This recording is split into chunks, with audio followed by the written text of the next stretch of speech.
اسی طرح ہمارے معاشرے میں شوہر اور بیوی کا معاملہ ہے۔ شوہر کو ہمیشہ گلہ ہے کہ بیوی میرے حقوق ادا نہیں کرتی، بیوی کو ہمیشہ گلہ ہے کہ شوہر میرے حقوق ادا نہیں کرتا۔ اگر اس کی بجائے یہ ترتیب بن جائے کہ شوہر کے فکر پڑ جائے کہ میرے ذمہ جو بیوی کا حق ہے مجھ سے کوتاہی نہ ہو، بیوی کو فکر لگ جائے جو میرے ذمہ حق ہے مجھ سے کوتاہی نہ ہو، تو گھر کا ماحول بدل جائے گا، گھر کا ماحول راہ راست پر آ جائے گا، گھر میں تبدیلی آ جائیں گی۔ شوہر اغیار سے خوش ہے، بیوی سے خوش نہیں ہے، دوستوں کا خیال رکھتا ہے، گھر کا خیال نہیں رکھتا، باہر کی زندگی خوشباش ہے، گھر کی زندگی خوشباش نہیں ہے، اس کا اثر اس کی بیوی پر پڑے گا۔ بیوی بازار جائے تو سنور رہی ہے، ڈاکٹر کے یہاں چیک اپ کے لیے جائے تو سنور رہی ہے، کسی شادی بیاہ کی تقریب میں جائے تو سنور رہی ہے، اپنی سہیلیوں کو ملنے کے لیے جائے تو سنور رہی ہے، کوئی مہمان آنے ہوں تو سنور رہی ہے، خواہ خواتین ہوں۔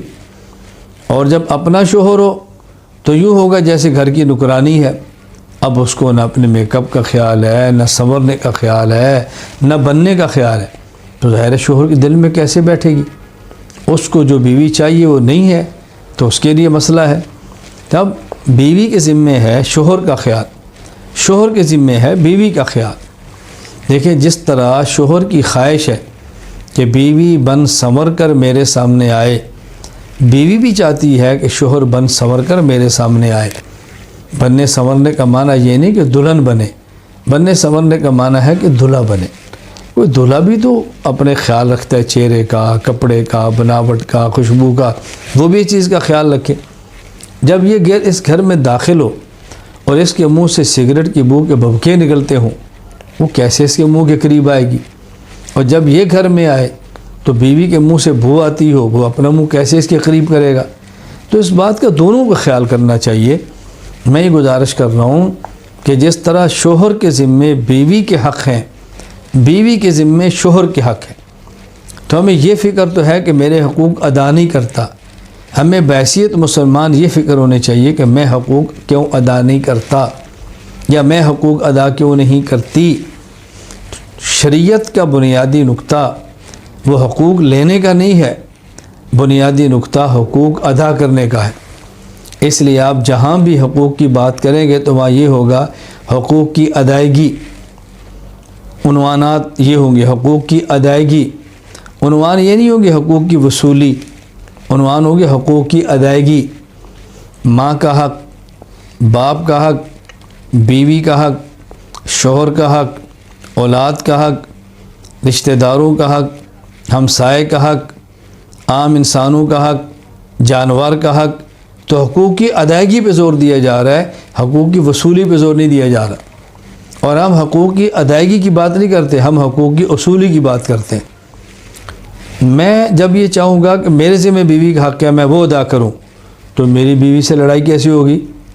لڑائی تو تب ہوگی جب میں یہ نہیں سوچتا کہ میرے ذمہ حق کیا ہے، میں سوچتا ہوں کہ میری بیوی کے ذمہ حق کیا ہے، لڑائی ہوگی۔ جب بیوی یہ چاہے گی کہ میرے ذمہ شوہر کا حق کیا ہے، وہ لڑے گی کیوں؟ اور جب وہ اس بات کو سوچے گی شوہر کے ذمہ میرا حق کیا ہے، اب وہ لڑے گی کہ میں نے اپنے حقوق لینے ہیں، میں غلط بات کر رہی ہوں، اپنے حق کا مطالبہ کر رہی ہوں، میں نے کوئی ناجائز چیز مانگی ہے۔ اب دیکھیں یہ چیز ایسی ہے کہ جس سے پوری فضا بدل جاتی ہے۔ میں سمجھانا یہ چاہ رہا ہوں کہ ہم خود کو اس سطح پہ لائیں کہ ہم نے حقوق ادا کرنے ہیں، خود کو اس نہج پہ نہ لائیں کہ ہم نے حقوق وصول کرنے ہیں۔ حقوق وصول ہو جائیں تو اچھا، میں کہتا ہوں نہ وصول ہوں تو بہت اچھا ہے، وہ تو محفوظ ہیں، وہ تو قیامت کو ملنے ہیں۔ اللہ تعالیٰ نے ایک دن یوم الدین رکھا ہے جس دن سارے حقوق کی ادائیگی ہوگی، اس بات کا بہت اچھی طرح خیال کریں۔ عالم معصوم نہیں ہے، عالم متقی ہے۔ جو گناہ نہ کرے وہ بھی متقی ہوتا ہے، اور جو گناہ کر کے توبہ کر لے وہ بھی متقی ہوتا ہے۔ جو گناہ نہیں کرتا وہ اللہ سے ڈرتا ہے، اس لیے تو نہیں کر رہا، اور جو گناہ کر کے روتا ہے توبہ کر دے وہ اللہ سے ڈرتا ہے تبھی تو توبہ کر رہا ہے، ڈٹا نہیں، اکڑا نہیں۔ علماء سے جڑے رہیں ہر حال میں، علماء سے اپنا تعلق مضبوط کریں، کچھ کمی اور کوتاہی دیکھیں تو دفن کریں، درگزر کریں۔ رسول اکرم صلی اللہ علیہ وسلم فرماتے